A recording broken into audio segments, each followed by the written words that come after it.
بسم اللہ الرحمن الرحیم نحمدہ ونصلی علی رسولہ الکریم اما بعد فاعوذ باللہ السمیع العلیم من الشیطان الرجیم بسم اللہ الرحمن الرحیم قال اللہ تبارک و تعالی فی کتاب الکریم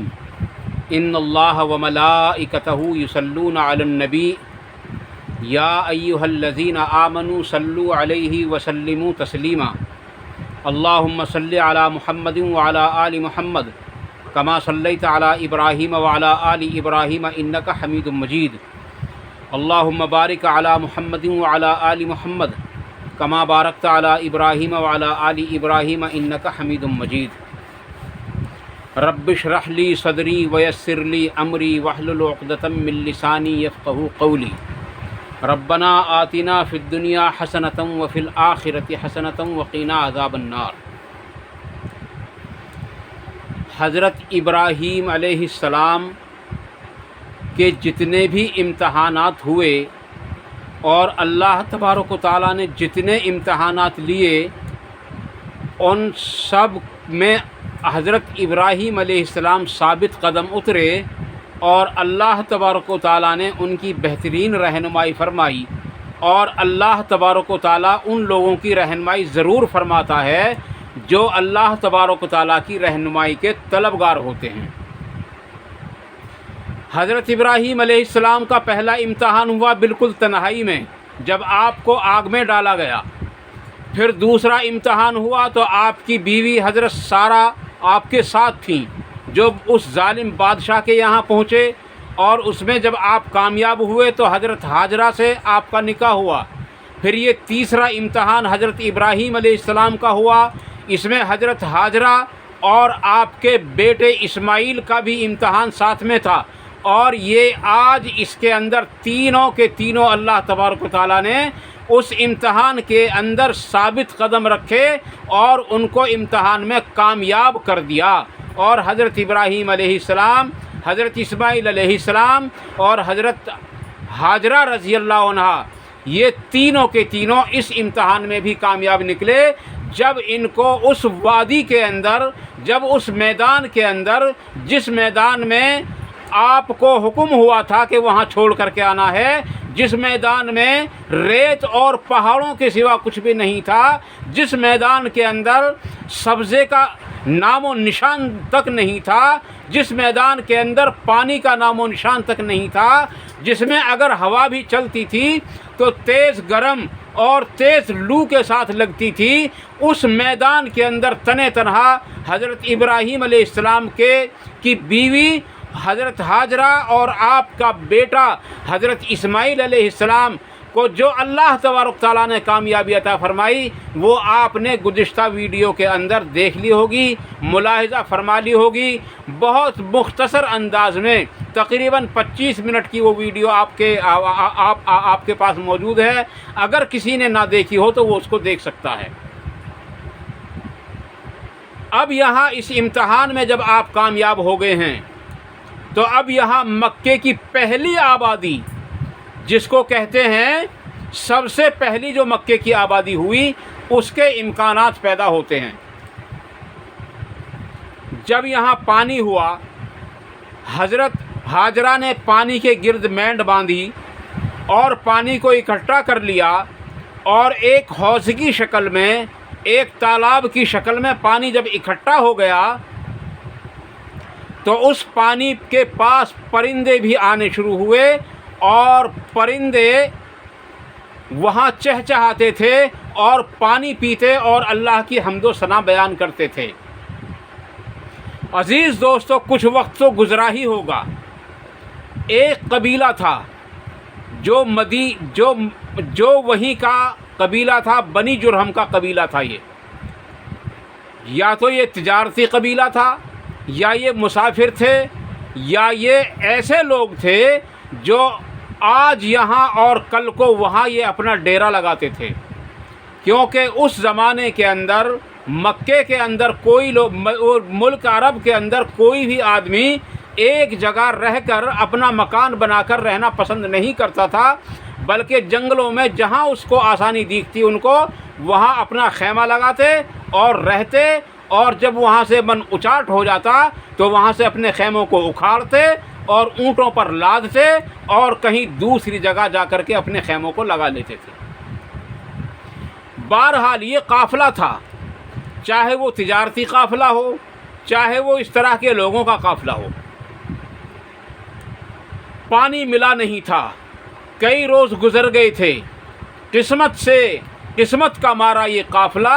اسی جنگل میں نکل آیا جس جنگل میں حضرت ہاجرہ وہاں موجود تھیں۔ انہوں نے دیکھا کہ پرندے اڑ رہے ہیں، ضرور یہاں پانی کے نشانات ہوں گے، بہت دور سے دیکھا۔ جب وہاں قریب آ کر کے دیکھا تو ان لوگوں کو پتہ چلا کہ حضرت ہاجرہ ہیں، ایک عورت ہے اور ایک بچہ ہے، اور سامنے ایک بڑا حوض ہے، ایک بڑا تالاب ہے جس کے اندر پانی بھرا ہوا ہے۔ وہ آئے اس صحرا کے اندر، جس صحرا کے اندر بارہا انہوں نے دیکھا تھا، نہ کبھی پانی تھا نہ کبھی سبزہ تھا۔ آج یہ پانی کہاں سے آیا؟ آج یہ عورت کون بیٹھی ہوئی ہے؟ چنانچہ انہوں نے آ کر کے عورت کی تعظیم کی اور ان کا ادب کیا اور سوال کیا کہ کیا اس میں سے پانی ہم پی سکتے ہیں یا نہیں پی سکتے ہیں، کیونکہ آپ اس صحرا کی شہزادی ہیں۔ چنانچہ آپ نے ان کو پانی پینے کی اجازت دی۔ پھر حالات معلوم کرنے پر ان لوگوں نے وہیں اپنے خیمے نصب کر دیے، اور سب سے پہلا خیمہ حضرت ہاجرہ کا وہاں نصب کیا، اور نصب کرنے کے بعد میں پھر اپنے اپنے خیمے لگائے۔ غرض یہ ہے کہ مکے کی پہلی آبادی کی بنیاد یہاں سے پڑ چکی تھی۔ کچھ وقت گزر گیا، گزرنے کے بعد حضرت ابراہیم علیہ السلام کے پاس حضرت جبرائیل علیہ السلام تشریف لائے۔ اللہ تبارک تعالیٰ نے بھیجا اور ارشاد ہوا کہ جاؤ اور دیکھو اپنے بیٹے کو کہ اس بیٹے کا کیا حال ہے جس کو تم نے اس وادی کے اندر چھوڑا تھا، جس میں ان کو نہ کھانے کے لیے تھا نہ پینے کے لیے تھا۔ عزیز دوستو، حضرت ابراہیم علیہ السلام نے سفر کی تیاری کی اور وہاں جو آ کر کے دیکھا تو ایک اچھی خاصی آبادی موجود تھی۔ تھوڑے ہی دنوں کے اندر اللہ تبارک تعالیٰ نے اس امتحان کے اندر حضرت ہاجرہ کو، اس امتحان کے اندر حضرت اسماعیل علیہ السلام کو جو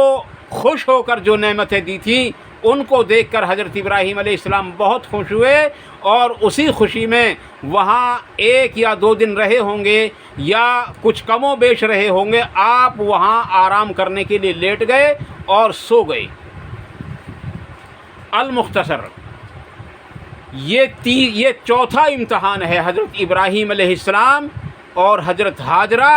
اور حضرت اسماعیل علیہ السلام کا، جس کو آج ہم قربانی کے طور پر یاد کرتے ہیں۔ یہ چوتھا امتحان ہے عزیز دوستو۔ خواب میں دیکھا حضرت ابراہیم علیہ السلام نے کہ اللہ تبارک و تعالیٰ نے قربانی کا حکم دیا ہے۔ آپ بیدار ہوئے اور 100 اونٹوں کو اللہ کے راستے میں قربان کر دیا۔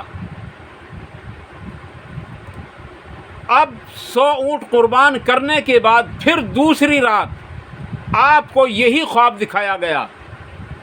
کہ اللہ کے راستے میں قربانی کرو۔ چنانچہ آپ نے پھر صبح کو اٹھ کر کے 100 اونٹ اور قربانی کر دیے۔ لیکن عزیز دوستو، تیسری رات پھر یہی نظر آیا۔ عرض کیا گیا کہ میں کس چیز کی قربانی دوں؟ حکم ہوا کہ جو دنیا میں سب سے زیادہ عزیز ہے تمہارے نزدیک، اس کی قربانی پیش کر دو۔ عزیز دوستو، اس بچے کی محبت کتنی بڑی محبت ہوگی دل کے اندر حضرت ابراہیم کے، جس بچے کو چند ماہ یا چند ہفتے کا ہوتے ہی آپ سے جدا کر دیا گیا تھا، اور جب وہ بولنا سیکھا، چلنا پھرنا شروع کیا، پیاری پیاری باتیں کرنا شروع کر دیں، اس وقت اشارتاً اسی بچے کی طرف حکم ہوا کہ اس کی قربانی چاہیے۔ جو چیز تمہیں سب سے زیادہ محبوب ہے، آپ نے نظر دوڑائی، دھیان دوڑایا کہ میرے نزدیک کون سی چیز سب سے زیادہ محبوب ہے، تو آپ کی نظروں میں جو چیز آئی وہ حضرت اسماعیل علیہ السلام کی ذات تھی۔